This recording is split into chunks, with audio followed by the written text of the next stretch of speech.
Hi, this is Julie Schrum, and this is my case study on internet use violation. What we know about the case is that Ms. Walker is a teacher in an affluent area where the kids come from wealthy homes and the parents are professionals. We also know that she is not liked by the students and the parents. We know this through complaints that have been given to Dr. Forbes, her principal. She teaches a very challenging courses, and she's a very structured teacher, and it's creating stress among the students because they're very competitive for the valedictorian and salutatorian positions within their district. We also know that Dr. Forbes is very set on maintaining the reputation of his school, his words. He is established, he knows the families, he's been voted Principal of the Year. He wants to have the most prestigious school. To do that, he needs to keep the learning environment safe for both his students and his teachers and maintain a positive relationship with his families. So he's got a challenge ahead of him. We know that derogatory messages have been posted on a website about Ms. Walker, that she found out about these derogatory messages and the website via an email that somebody must have known her email address to give her that email. So the person is not a complete stranger, you wouldn't think. The website contained sexual innuendo, it contained vulgar and curse language, it had criticism of her teaching abilities, and it contained this statement, "Who wants Miss Walker to disappear?" The language on the website can be interpreted in different ways. Miss Walker interpreted it as a threat against her life. Dr. Forbes interpreted it as a prank. I personally interpreted it as they wanted her fired. They wanted her to disappear from her job, not from her life. Known information 5 is that the plan of action at this point in time is for Dr. Forbes and Ms. Walker to meet with a student, Randy, based on Miss Walker's perception of Randy not liking her and giving snide remarks and whatnot to her during class. In doing so, they've got to be careful that they don't in some way accuse him of something he's innocent of. Missing information, things we need to find out. Is his discipline record? Has Randy been in trouble in the past before? And if so, what was the nature of what he had done? Is he known as a bully? Does he prefer verbal abuse, physical abuse, both? What is his personality overall? What is his record? And is he good with technology? Because whoever created this website probably was good enough to at least try to cover the tracks of who did it. Does he have that level of expertise? Does he have the ability to do that? We don't know about Randy's family. Are they supportive of the school's disciplinary interactions? Or are they going to try to cover things up and fight the school because they want him to have a good record to apply for scholarships and colleges? And what types of professionals are they? Are they familiar with the law? Are they able to come to a meeting unexpectedly? And is the email and/or website traceable? Can the director of technology find out from whom or from where the email was sent, and how sophisticated are the perpetrators with technology know-how? Did they really cover their tracks well? Is this indicative of somebody who knows what they're doing, or were they amateurs? I'd like to know the time and date the email was sent, and I'd like to know as much about the website in that regard as well. When it was set up, when it has been updated, who has visited the website, how many hits it's had, those types of just concrete data. I'd also like to know the district's policy for internet use violations. What is the set protocol for dealing with a situation like this? Are there things that need to be set in motion right away from the beginning, or do I need to wait until I find out who's guilty and then consider all factors before assigning any type of consequences? In my mind, the biggest problem that is faced here is the unknown. We don't know who did this. And finding out is kind of tricky because you can't be accusing people of things they didn't do. And so as you talk to people, you're going to have to be careful of drawing that line between gathering information and accusing them, and pushing hard enough to get them to be honest without crossing that line of making them feel threatened. My action plan would be exactly what Dr. Forbes and Ms. Walker have planned in the printing out of the website and the email so that there's a hard copy. I don't want the kids who set this email up, if it in fact was kids, to catch wind of "we now know" and for them to shut it down. I want proof of what was on that website. And so that would be the very first thing I'd do. The next thing I would do is call that director of technology and see if he can get any leads on where that website was set up, who does it, where's it coming from, where the email comes from. If he can do any of that tracing tonight before I go to school in the morning. When I made it to school, I would talk to Miss Walker, find out if anything further happened with her overnight, and then I'd talk to that director of technology and find out what he found out.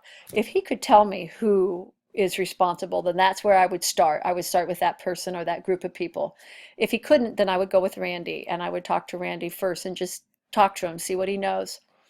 I would also call local law enforcement and see if they're having a problem with any type of malicious websites or any type of cyberbullying, and what background they have been able to find out about who's doing that.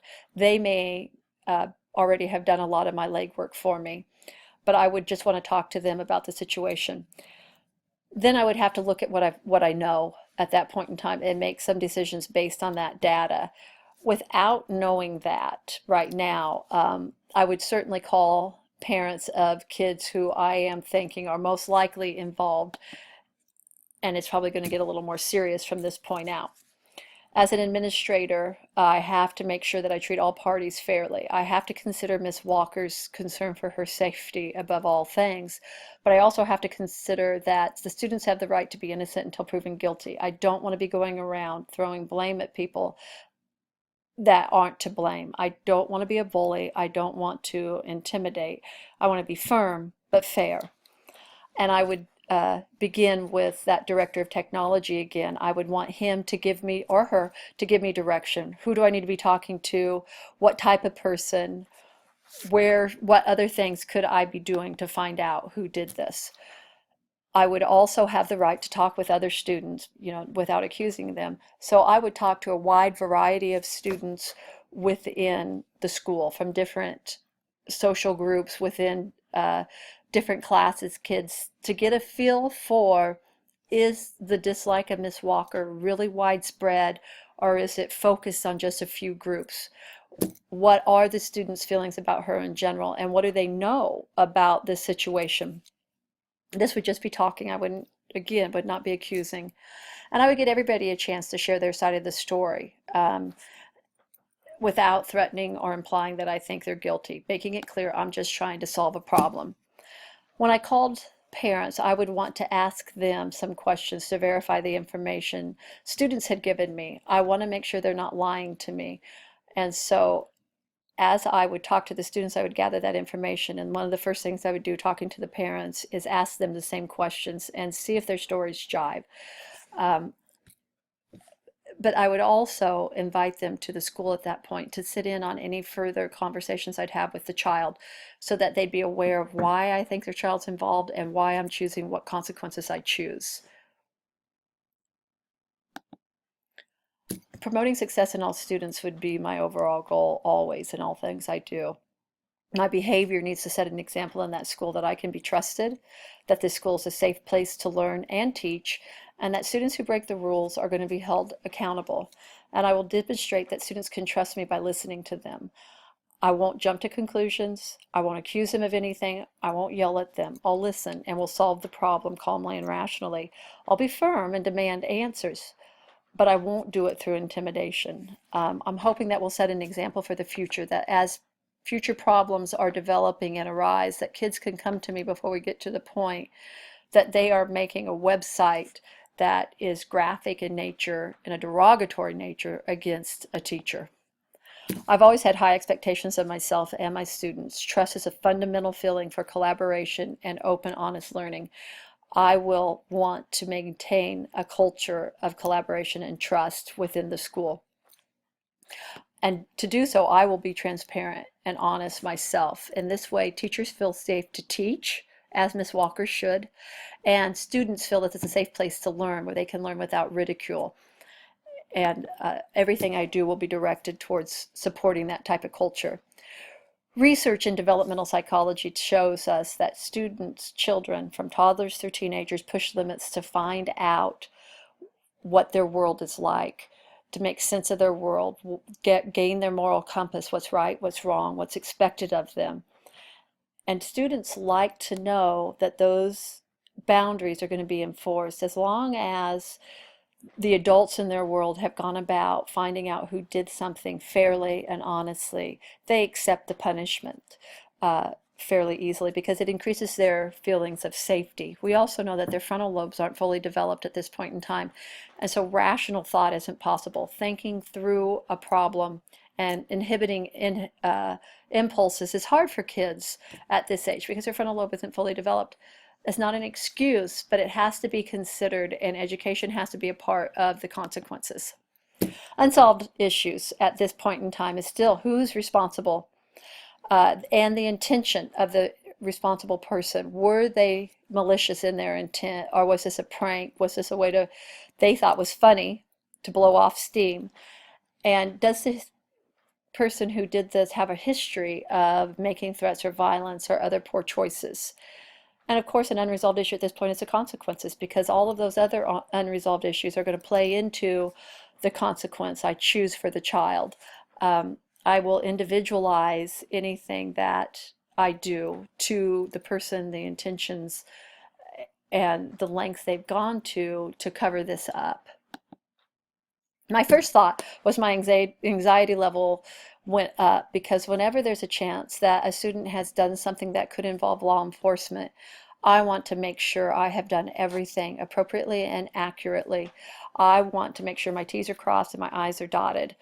I don't want to cause a student to have a legal record if they don't deserve it. But at the same time, I want them to understand early on that if they do make choices like this is the consequence, and I would not hesitate to do that.